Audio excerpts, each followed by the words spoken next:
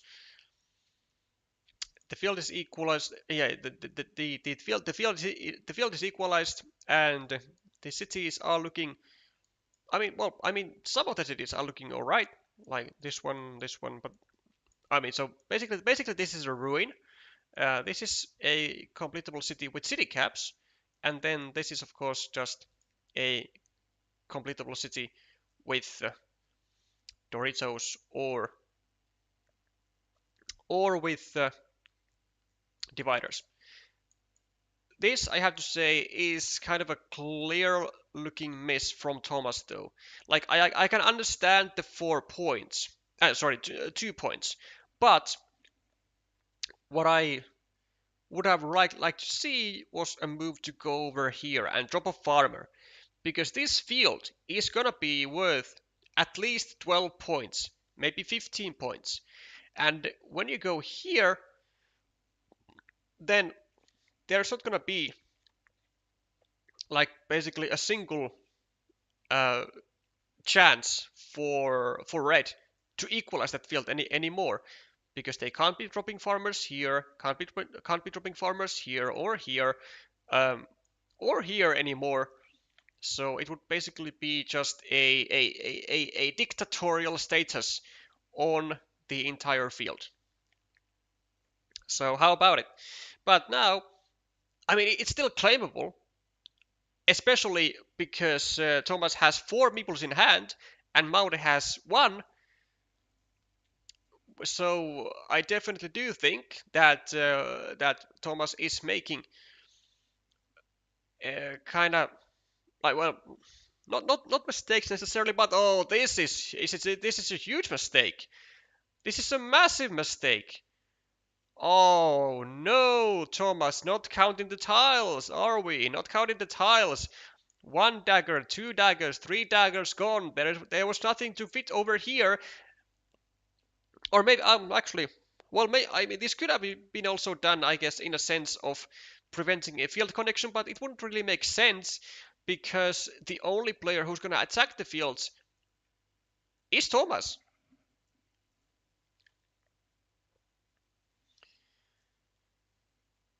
And the fact that Thomas still has 4 meeples and Maude has, now Maude has 3, like the fact that Thomas still has not made the secondary meeple attack to this field is very worrisome. Like, it has to come down soon. And it's still not coming down as Thomas finishes the city and restricts the, well, actually now rather nice looking city of Maude, though it only has one tile to complete it with. There are no starting tiles, there are no daggers, there is only one city crossroad. Maude goes for a 6-point field, but ignores for now the better looking 12-point field, and now she's paying the price for it. Because Valmir does go for the connection finally, and it's gonna be really difficult to prevent.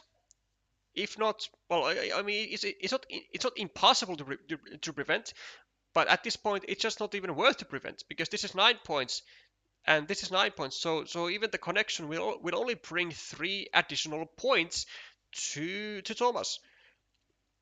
But of course, he's gonna go for it, claiming a nice 5-point road at the same time, or not. I mean, this certainly makes sense, sure. Yeah, so trying to prevent the city from completion, because again there is still one. There is still one tile to go here, and the completion of the city would actually get Maude to be about equal.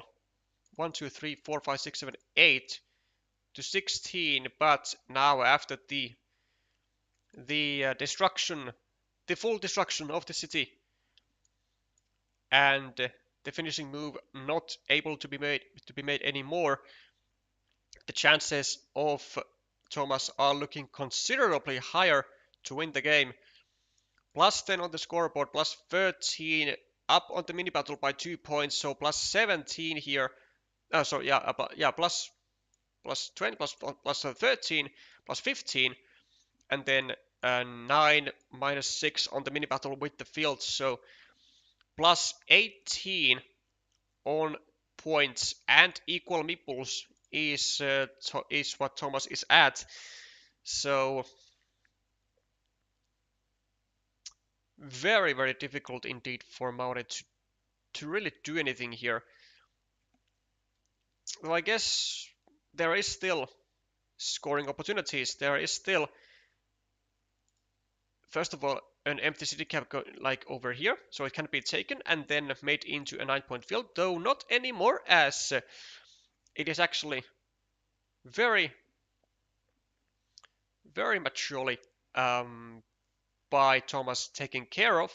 So the number one rule that you do when you are ahead by a lot is you prevent your opponent from getting any big scoring features. And this is actually exactly what it is. So preventing the city cap to be taken, and then afterwards the 9-point field to be taken, which would be 13 points with basically one meeple, and we take that away. So now we have equalized with a 6-point field versus a 6-point versus a 6-point monastery, and now we are down to 2 meeples each, and we are still up by that plus 18. And now, as it stands, there are no features on the board that are like worth all that much. And especially where, whoa, what the, what? Well, that just makes no sense at all from Thomas. Like, just go here, take 5 points for the road, and 3 extra points for the field. Like, it's just an 8 point move. Like, why are we not going over here? I do not understand. Up by like plus 26 after that, with 13 tiles to go. I would say that it's reasonably difficult for Maude to climb back from that deficit. Well, now we finally make that move, and I suspect we don't take the road. Hit move. Wait a minute. 1, 2, 3, 4, 5, 6. I mean, I can understand it on the level that like cities score more when completed, but are there enough? Well, were there enough tiles to complete a city? Is the key question. And the answer is 1, 2, 3, 4, 5, 6, 7. Actually, the answer is absolutely yes. So I do actually believe that it is more precise of taking the city. Because, like, yeah, the road can be completed immediately, but it's well only worth 6 points. But given that Valmir was so far ahead, it doesn't really matter. Like, we just have to take the cities, so we don't allow like 1, 2, 3, 4, 5, 6, 7, 8, maybe like a 19-point sequence for red. And now just taking away the field attacking options, Maude going for another 6-point monastery. And we can now go for the completion. No, we still have like 2 triangles to go. 1, 2, 3, 4, 5, 6, 7, 8. Yeah, 2 Doritos to go to finish the city. So actually very good chances, especially because we are the starting player. And does it come now? No. But we can finish the road. We can even... Actually, we should be probably placing the meeple on a 1-point road to be efficient. Because if we now get a Dorito, we can drop a farmer, but we will then be ending up on a meeple surplus. Not that it's gonna like really matter if we are able to finish the city anyway, but like, just to be efficient, right? Just to make the max. Maude now trying to count some tiles and see which Doritos there are remaining in the deck. And well, the answer is, I think there is one of both. One field Dorito, and there's also one road Dorito, so no full block is possible, but it would be better for Maude to direct the road downwards to get the extra point to the road as a result of this city getting finished. And it does pay off, because Thomas does get a Dorito, but not the right type of Dorito. However, he can take 4 points though.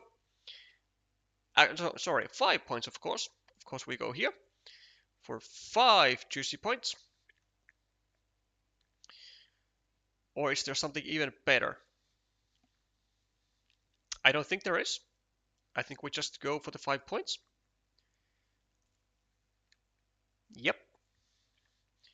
And Maude does not even get the remaining Dorito. The Dorito is in the hand of Thomas. Now it does come without a shield, but it's still going to be 1, 2, 3, 4, 5, 6, 7, 8 minus 4. Actually, only 4 points. So it doesn't even matter if Thomas takes it over here or over here. It's still going to be the same amount of points. But of course, here it looks aesthetically more pleasing, and in your mind probably also more pleasing, because like finishing large-ish, well, finishing medium-sized cities is always a nice feeling to have.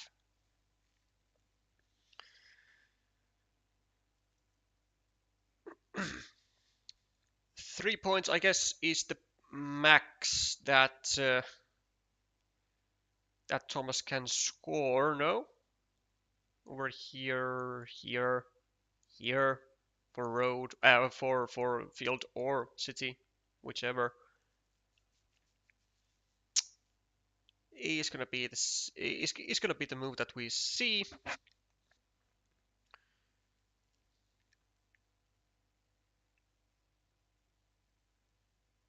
Or there for 3 points, of course.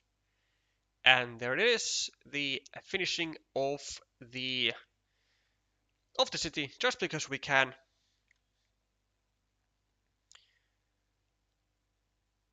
Unintuitive move, just to troll everyone.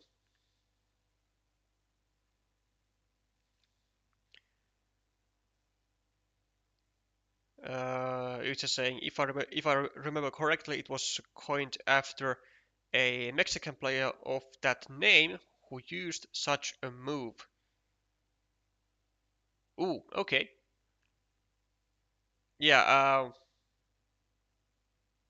well, now that you said it, then there might be some backstory memory in my mind of Alexei saying that. I still wouldn't exactly like bet my money on it, but yeah, I'll take that. And actually, somehow only a 7-point win for Thomas. How on earth is that happening? Like there's something that I missed here. No? Like what? He was plus 18 here. His scoring features. What on earth have I missed? That Valmir was only plus 7. Wow, I'm shocked. Huh. Interesting. Well, scores nonetheless the first match point.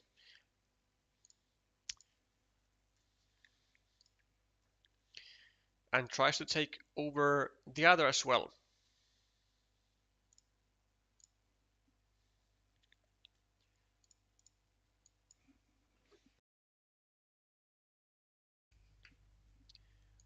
With this time Maude as the starting player. No points scored on the board just yet, but it's gonna change. And it looks like Maude has actually made a bit of an. Well, I'm not sure if this is if this is an imprecision, but looks like a move that which I would not make. I think prefer just starting a city at a more secure location. Although I mean this is still actually secure, but it can get trapped into like a ruin fight where this square is like blocked in some cases. Thomas getting some decent tiles. Could now go over here and oh, what, bro? Why would you ever do that?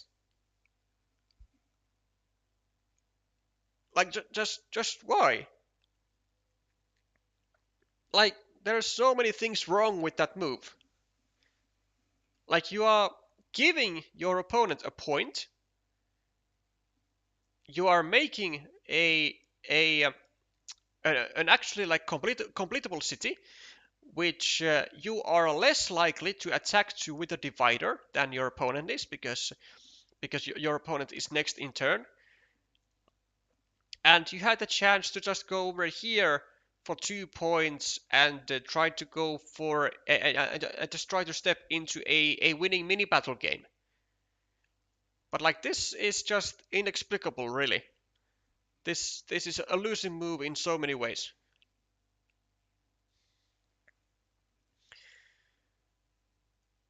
I asked the source. Complex One commented a game between Daniel Ayala and Evil Hamster, an Argentinian player, where it happened. Okay.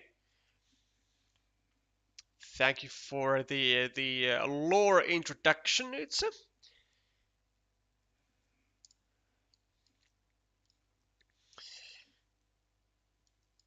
okay.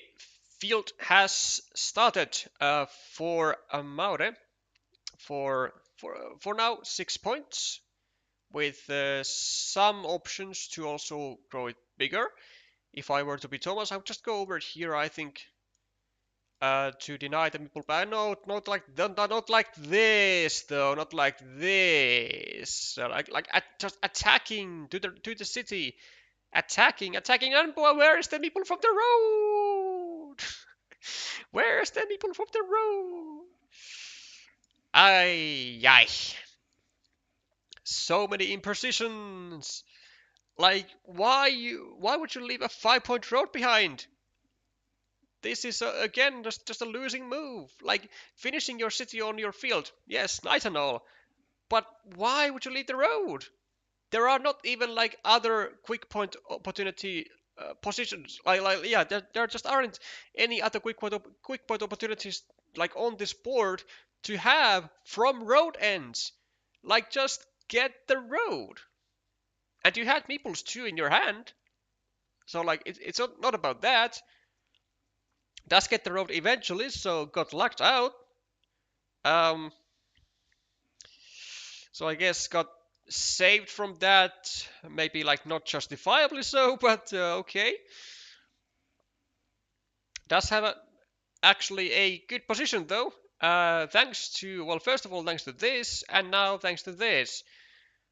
So yeah, with a bit of with a bit of help coming from Thomas, the red player's position is actually like really playable and really good even at the moment.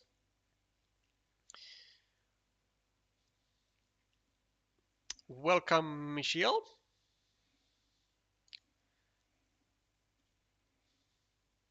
Road and Casino. Yeah, that's pretty much it actually, given that it was the only quick point opportunity with a road end on the board. And 5 points, so basically a 10 point flip is quite the casino indeed. Thomas simply using a triple city with the road to a shared feature, given that there were no quick points to be taken from anywhere. Could have like maybe just gone over here for 2 points, but I mean, okay, this is reasonable. It also actually has some blocking chances because two of the daggers, two of the left-hand side daggers are gone, so we could be going over here with the field plus field tile and block this guy. Well, restrict this guy to the to the one final dagger. Which do we go over here? Is it good? Not really, because we would only have 2 tiles to then finish the city. Yeah, this is a very troublesome meeple at the moment for Maude. A very troublesome meeple. Only one road Dorito, only one horse in the deck, and very likely that Thomas gonna goes over here, continues the blocking route, and he does. Now the one and only dagger remaining in the deck for Maude to liberate the meeple. Whereas Thomas does score some points, has slightly vulnerable square over here, but the chances are better for Thomas to get a tile over here. So basically a straight line before Maude gets a dagger over here. Well, actually the chances are not that much better. There are 4 straight roads, whereas there are 3 daggers. So the chances are indeed like only mildly better, but that is going to be enough as Thomas does find the straight road and, well, should be going here, surely. Like, what else could you be possibly thinking of here? this? Nah, that doesn't make any sense. Like, there aren't enough tiles to go into this square anyway. Like, no matter which tile you attack from this square from. Like, there's one horse, one road Dorito. Like, it's just not even worth to attack this city right here. Which is why we just indeed go for the 2 points on the monasteries. And we do see a very nice move actually from Maude, just trying to not only make life harder with the monasteries for Thomas, but also trying to have still chances to actually finish the city right here. And it'll be actually very annoying time for Thomas because he actually cannot really go anything onto this square before this square is blocked. But then if this square gets blocked, then maybe a road tile goes over here and blocks this square into the one remaining dagger. Though wouldn't really be the worst position that I've seen, because the monasteries would be scoring like 14, 15 or something. However, the final remaining dagger with the left-hand side curve is drawn by Maude, and that does certainly raise the winning chances of red in this game by tremendously. Given that she's in the lead by 8 points, she has the field for 9 points, so plus 17, plus 19, plus 22, and then these monasteries are at the moment 6, so plus 16, minus 16, and then 7, so minus 9. So Maude is at minus 9, Maude is at plus 9, and an extra meeple, and the ability to score in this area right here, but this attack by Maude is not particularly what I would like to see, given that she does not need to attack this city at all. Like when you are in the lead by like what did I say? 9 points, 8 points, whatever. Like you don't have to do stuff like this, especially when your opponent has no threats at all. Like none, no threats. Like actually, not a single threat is what is what Thomas has. Like these monasteries, yeah, they can get completed, but like so what? It's just like couple extra points for green and probably a finished city for red, which would just make the position of green even worse. Like, not necessary. Although, there are 4 tiles that will still allow the connection, so the chance of connecting if there is no blocking attempt is rather decent. And of course, it does make a threat of actually being able to finish the city, but like it's just like not necessary. No need to burn the meeple for it. Would it be good for mobidic to trap the 2 monasteries along with their own meeple? For red, I would say yes, because it is difficult for green to liberate any meeples from anywhere, especially after this when green tried to go for the divider and try to get a meeple back that way. So now, yes, I would say that it would actually be not entirely uncalled for if Maude is to go over here, and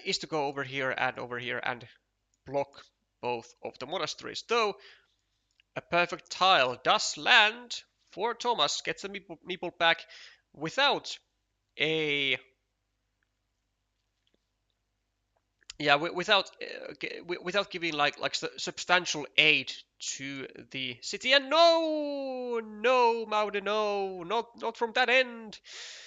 Oh, this is like the worst move that Maude could have made, because like intuitively, Like, yes, that is exactly the tile that goes into that very square, but it's now going to allow Thomas with 2 meeples to attack this city and to actually also get away with the monastery with the one final dagger remaining in the deck, and to then make like a 6 point city, 6 point field, whatever.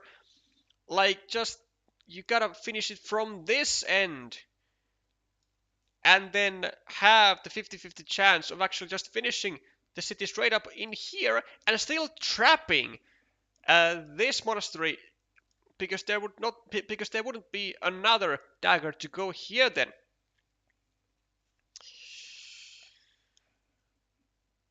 Ah, unfortunate stuff to see from Maude, who is kinda allowing a small comeback route for Thomas, though it is indeed very small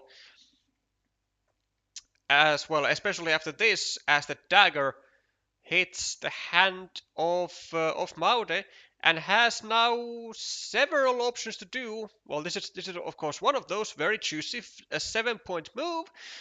But what she also had was to go over here to try and then get the one final horse and actually complete the city, because she has now managed to successfully connect with a Dorito and also claim the 5 points. But like, this position is just looking just absolutely fantastic for Maude here. Like, this is all red, all red. 1, 2, 3, 4, 5, 6, 7, 8, 9, 10. No Doritos. 1, 2, 3, 4, 5, 6, 7. Only one triple city. But there is still a divider,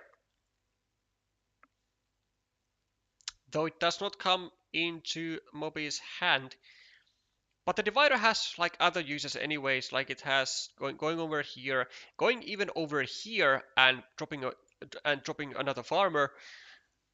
Like, the lead of red is just so unbelievably big. This is unnecessary, but sure, actually sure that it's okay. It's okay. Now it does protect the chances of this city still being completed with the divider and the triple city. And besides, there was not really any good spot for Maude to start a city with, or to just even like dump this city cap to. Like, maybe could have done it over here, but like, this is totally fine actually. And Thomas does not even care about the potential completion, which I think is actually correct in his position, because I think he just has to rely on the divider being drawn by himself.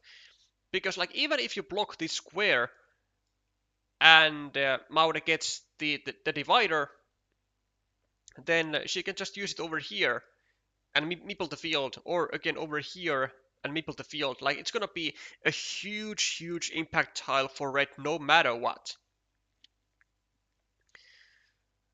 Well, so the block does come, and it is real, but it is quite too little too late, or so it seems to be, as Moby is leading by 1 point, gets the 5 point road for extra 5 points, of course, and it's now leading by 6 points. 4 points, 8 points, 12 points, 16 points, has the field, 28 points, 29 points, 31 points. By 23 points is the lead of red, with only 4 tiles remaining, and there is just nothing at all that Thomas can do. So we will be heading into a decider very soon here. Moby just doing her best to cover all the quick points possibilities here, grabbing the 2 points, denying even the potential from green to attack the field. And green should probably go over here and still deny the divider from landing onto this spot, because it would be highly impactful there. Though it's not really necessary, maybe, because then if the divider comes and this field is made, then green can just take the 9-point field over here. But like, what else do you do? Oh yeah, of course this. And yeah, actually, this is much better. Actually, yeah, this is much this is much better. So you take the 7-point road, and then you actually like kind of bait Maude of going here with the divider and giving you back a meeple, and then you can just go on the 9-point field, or you can just take the divider yourself, as you kind of planned, or I guess banked uh, for the entire game. Go over here, add 1 point, and yeah, that's about it. 6 more points for Maude for the field on the left, and she's going to be winning by about 20-ish points. So a relatively easy game for Maude, dare I say, with some unnecessary risks and inaccuracies, mistakes, but still turns up victorious and forces the decider.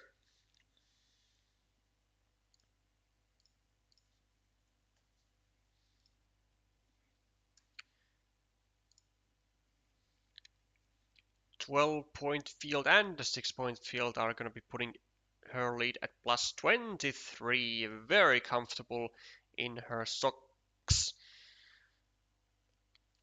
And let's see if she can repeat that.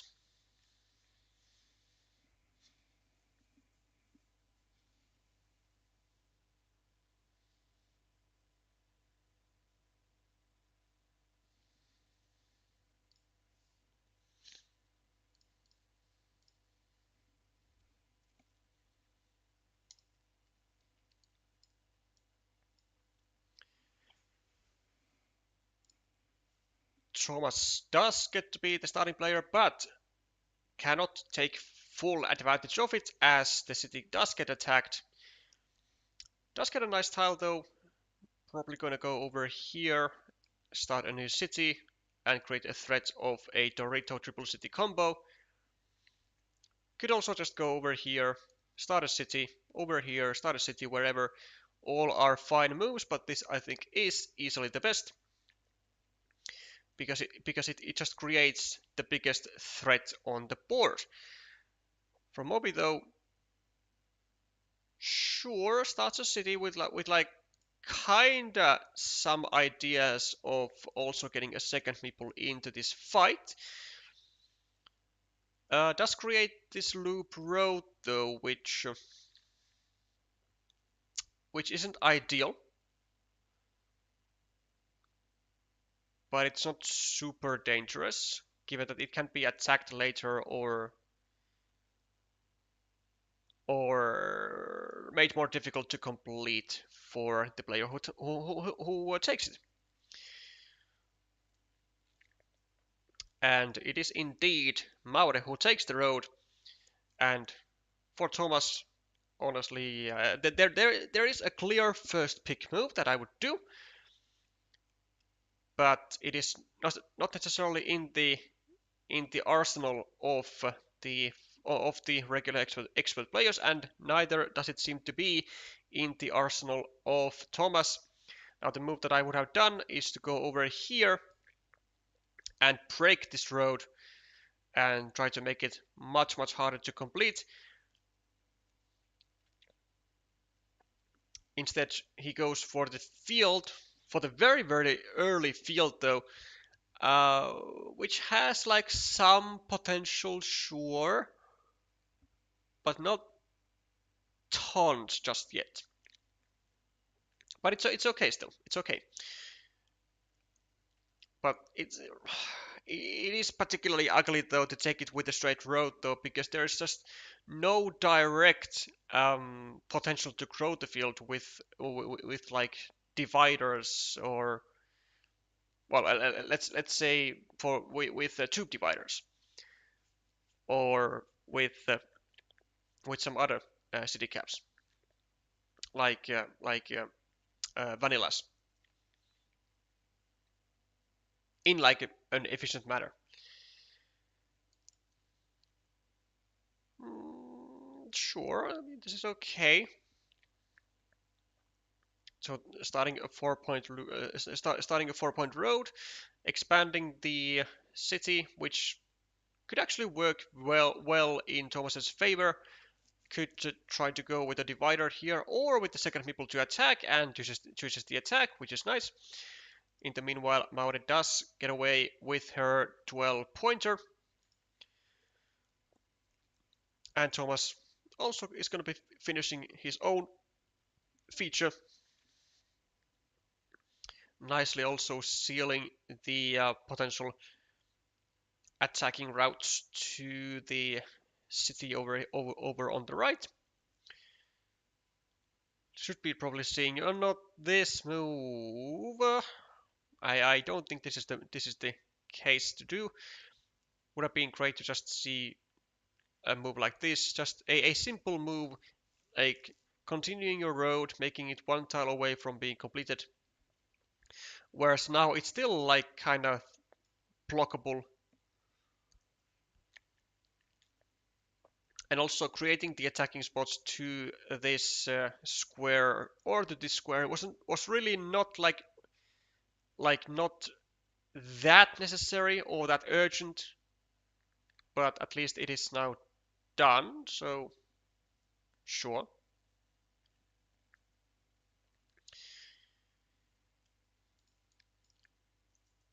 Farmers for both as a result of 2 dividers.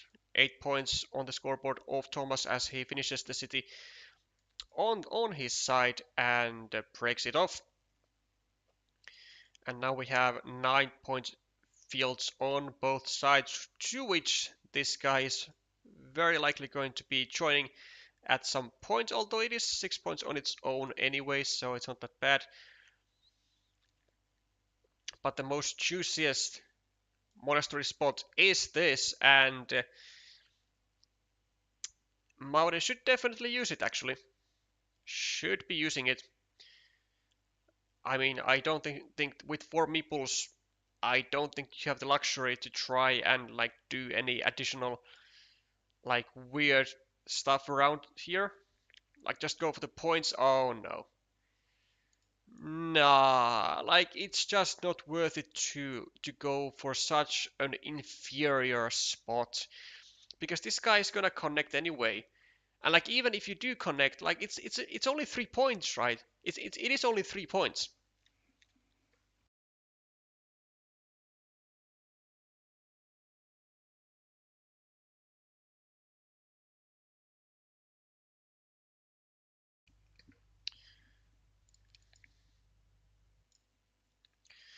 Whereas now you have such a huge like build up ahead of you of using like 6 tiles around this. Whereas here you could have had like a nice monastery stack or something. Also the fact that the road had not been continued turns out to be a bit of an issue, but only momentarily, because the perfect tile hits the hand of Maude immediately after, gets to continue the road to a very safe condition, and also starts a new city. And upon completion, also will be dropping a farmer. What is this? 1, 2, 3. I mean, okay, I can see that, I guess. Yeah, sure. So the idea of Thomas is to like get a road Dorito in the most ideal scenario, add it over here and block 2 peoples at once, because there's only 1 Road Dorito in the deck as of right now. This actually also kind of works. Yeah, sure, this works. Now gets the final dagger with the right hand side curve. Actually could go over here and block the city entirely, or go over here, which actually does not work that well, because now it would be like fully incentivized for Maude to go here with a straight road and like kind of actually pre-save, even though it looks like a pre-block, but it is actually a save of the square. Now the worst thing that Thomas could do is that he makes the most intuitive move ever and goes here. Oh no! Oh no, that's the worst move ever! Oh, that's the worst move ever. Though it looks so intuitive, but it's the worst move ever. Oh no, that is so bad. Oh, ho, ho, ho. Oh, Thomas with the most intuitive looking blocking move has now saved both of the meeples of his opponent. Oh, that's so bad. Oh no, because now there are 2 more daggers to go here, and then like 2 city crossroads to go here, and there's nothing else to go to the square except for 1 road Dorito, so 1 blocking tile for green, and then the city crossroads for red. So this is like the perfect scenario for red to have help from his opponent, tremendous help from green by placing the straight road there. It helps red so incredibly much. Oh my lord. Yeah, I would be jumping for joy if I would be seeing that done in my own game. Wow. And now this is also going to be backfiring in most cases so badly for green, because when the dagger hits, the meeple on the field is also gonna come. Then this gets finished. The meeple gets to the main field. This meeple gets back, and oh, this is gonna be a whole chain reaction in so many scenarios. Oh my god. Uh, And with 2 meeples, we don't bother going for this attack. We don't bother going for these attacks, man. We do something much better. Like we try to do, like just simple blocking. We go over here and we try to block to the 0 remaining starting tiles. Like this is just so easily blockable, and it's just a 4-point road, man. Like it's just not worth attacking at this stage of the game.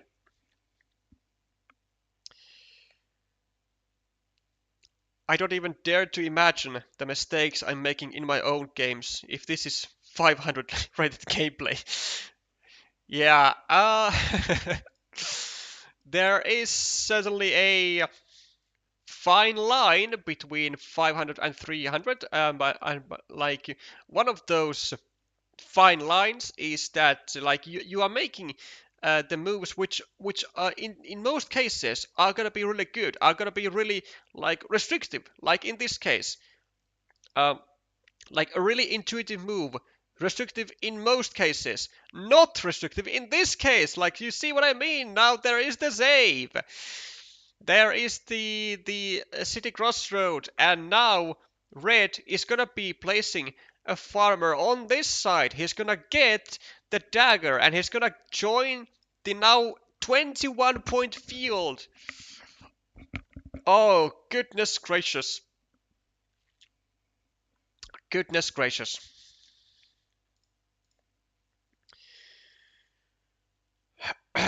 And Thomas, well, Thomas has now somehow managed to actually unified to the road, which was very easily blockable, but wasn't blocked because of this threat right here. So, I mean, okay, sure. But, yeah, sure, okay. I mean, going for it now, that was the whole plan anyway, so yeah, sure. But maybe I would have preferred going over here still, just taking the meeple back, right? Which Thomas can now actually, can just go over here and block this meeple, as he does, because the dagger will never, in a million years, be placed into this square by red. If he has a chance to finish the city, take the road, and get the second meeple to the main field, and this guy right here has not finished the city, which there still is one tile remaining to go into that square. The one remaining city crossroad, right? So that could be going over here, but no longer, as Maude denies that possibility, even creates an attacking possibility to the 9-point field. And so now this dagger right here, which was the tile, again, which Thomas restricted his opponent to, is now the key to everything for red.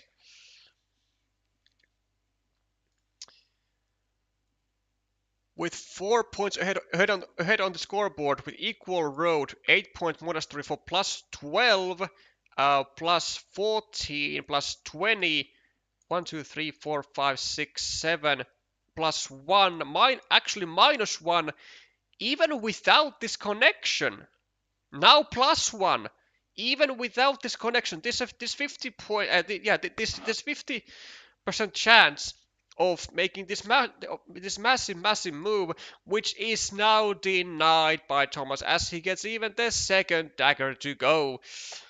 And unfortunately, I do dare to say unfortunately, he does not have to pay for his tremendous mistakes, as he gets the final dagger and denies the how many points? 15, 19, denies 22 points move with one tile for red,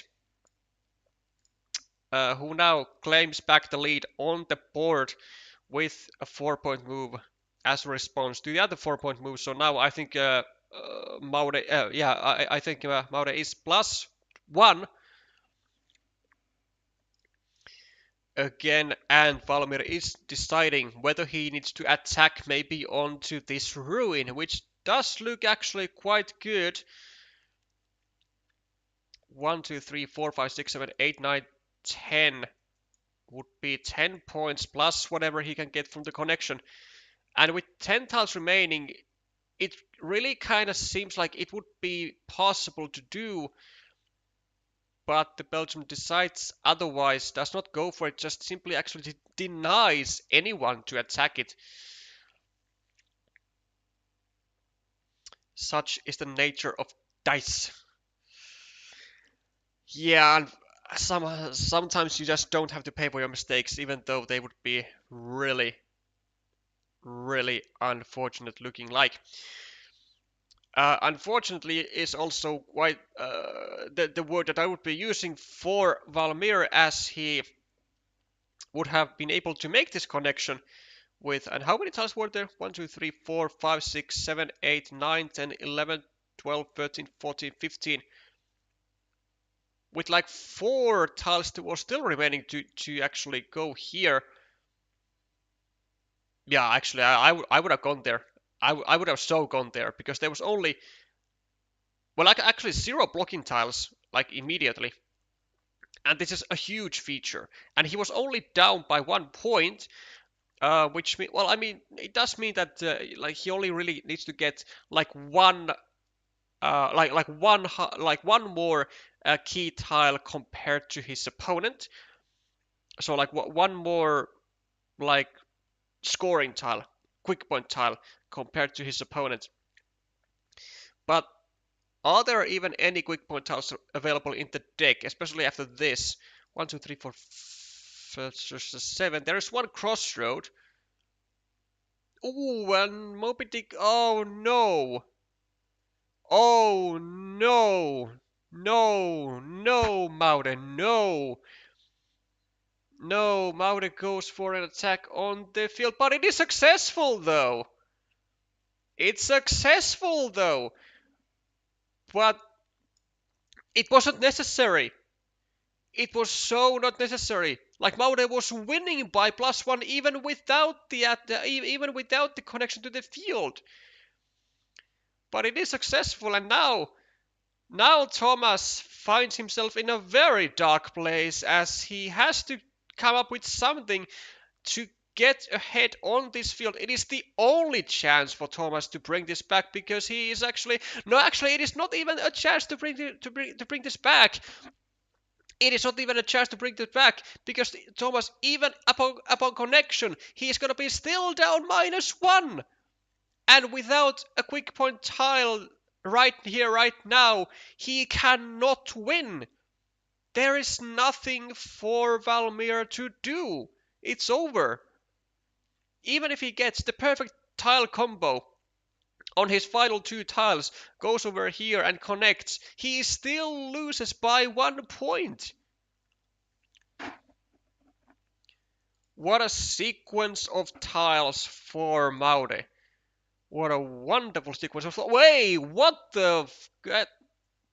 It wasn't even the final dagger! It wasn't even the final dagger! There were 3 of those. Holy shit! There was even a dagger to go here.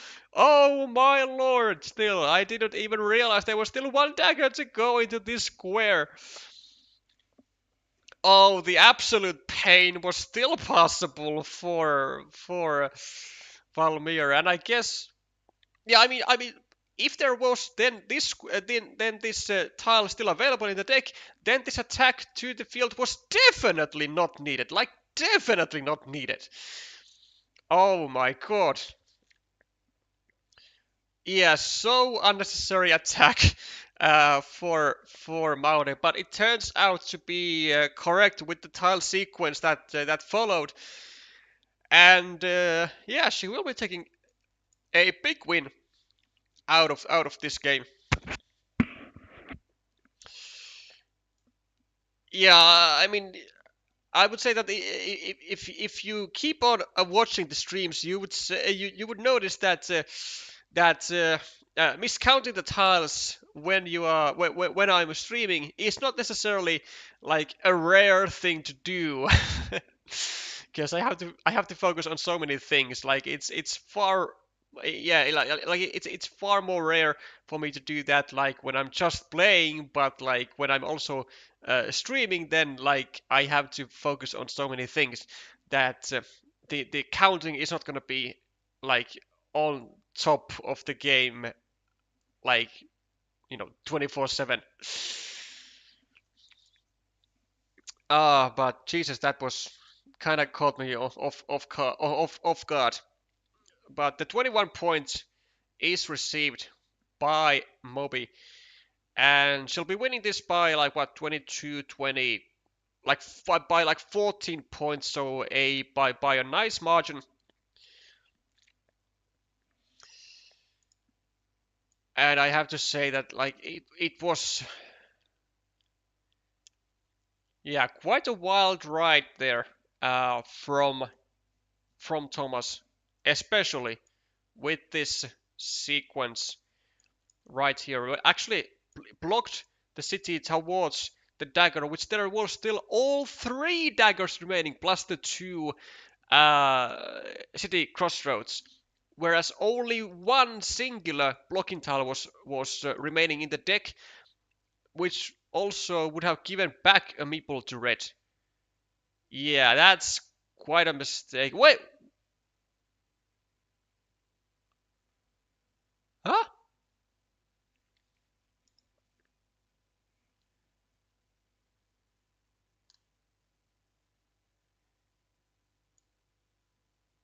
Yes, indeed. Yes, yeah, yeah. So indeed, the field is equal, which is what.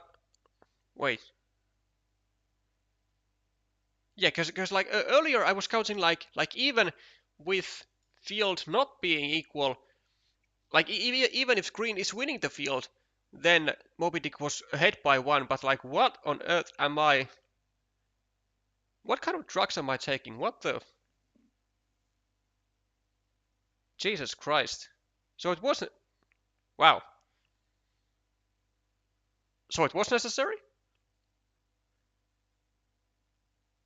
Wait, I've been high this game, man. I've been so high. Wait.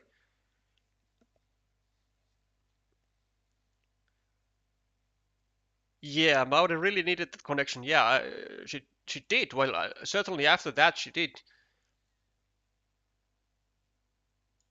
I don't really know what I was on about.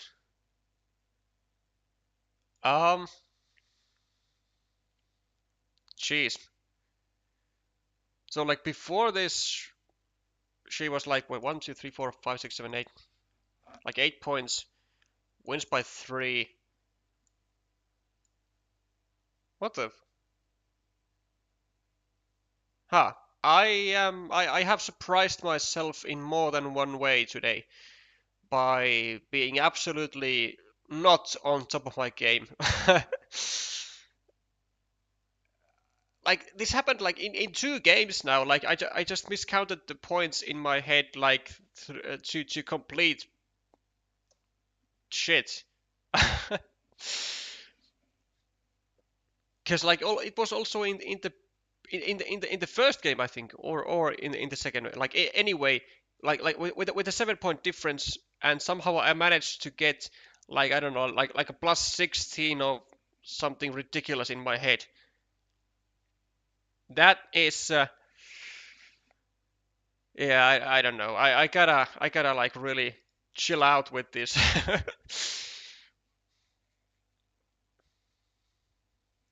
Yeah, I know it was not a bug, but like I was like completely aware that the field was in control of green all the time here before this attack.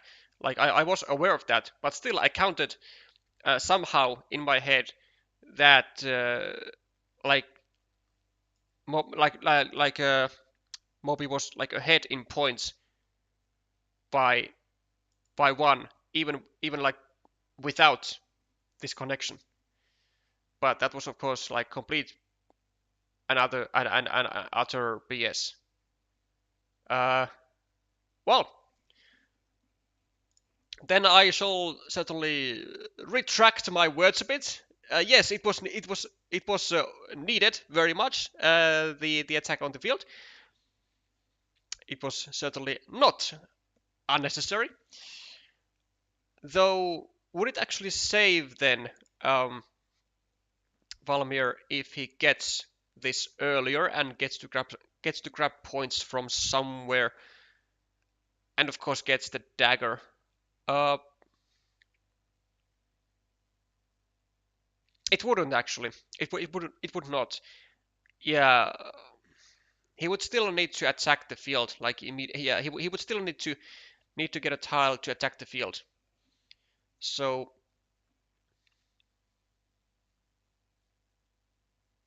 wait, actually, what was his tile when this got played? What was the tile of Thomas? Because oh, no wonder. I mean, the monastery comes, then comes this as a blocking tile. Duh. Jesus, I am so off at this moment. I am so off. Okay, so basically, Thomas needed to just get a city tile, like right after the vanilla hit. But actually, from the remaining city tiles, like not all would even do, because it would have to be like specifically like something like this dagger to then go over here and then get the one and only double field tile, which was then I believe this field Dorito to then get the connection. Because I don't think there was another route to the field then. Like through here maybe somehow? Nah, I don't think it was possible. It was going to be always blocked from the above. Yeah, so like Thomas needed like a specific two-tile sequence of getting any of the remaining city tiles except for the field Dorito and then the field Dorito to connect. So connection after this one was unlikely. Okay, well done for Maude. Well done.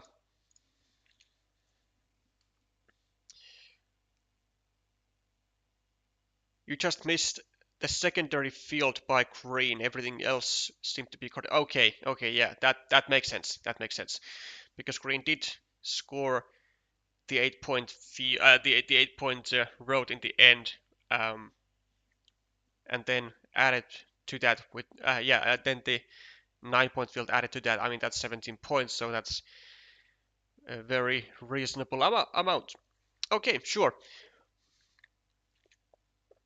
Let's take a little look-see at the Group D development then after this match. So Mobi is going to be at 5 out of 5 wins, a tremendous success at the moment. And then Thomas 6 matches with 4 match wins. Kind of has to up his game. Well, he has 1, 2, 3, 4, 5, 6, 7, 8. He has 2 more matches to come, so certainly needs to win both of those if he's gonna try and be in the top 3. Since with a 100% win rate for Ludovic and for Maude and for Fabian as well, actually, it's gonna be really difficult to try and be in the top 3 with 6 wins even only. I'm saying only in like quotations because like 6 wins out of 8 matches is quite a decent result for sure, but looks like for these players it might not be enough. But we'll get to see the final development of those groups another day. This is not the day for that.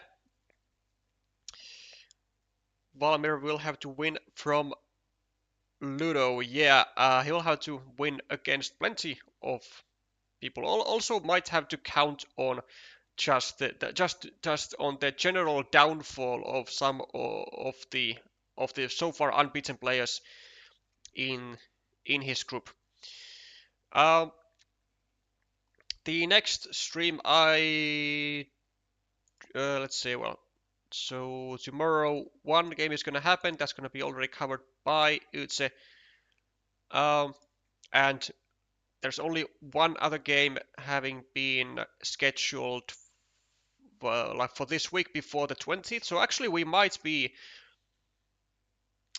we might cover Logan Ganesh versus Tovov. Actually, I will be covering that, and that will be, I guess, also the first ever coverage of a Kazakhstan player for Carcassonne, which would be really nice actually. Welcome, Ludo. I see you have. I see you have some differing opinions on how your fate should be like. But yeah, for the other matches at on 20th, then I will not be at home by then.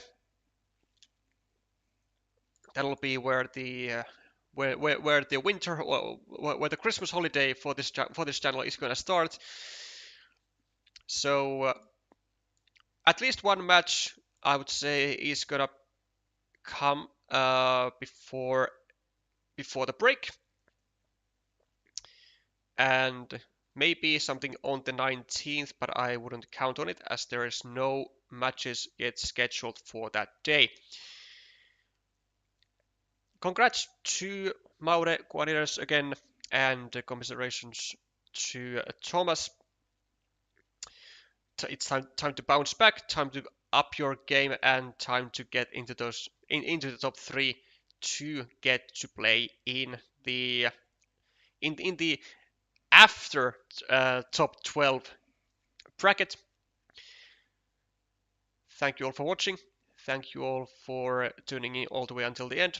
And if you did enjoy this type of Carcassonne content and would like to see more of it, then there is an easy way to support the channel to support the channel by subscribing or by liking the stream or by simply leaving the comment at the comment section if you are watching this stream afterwards. I'll be seeing you at least on Thursday with some more Carcassonne with some more Carcassonne Champions League qualifiers. Bye for now.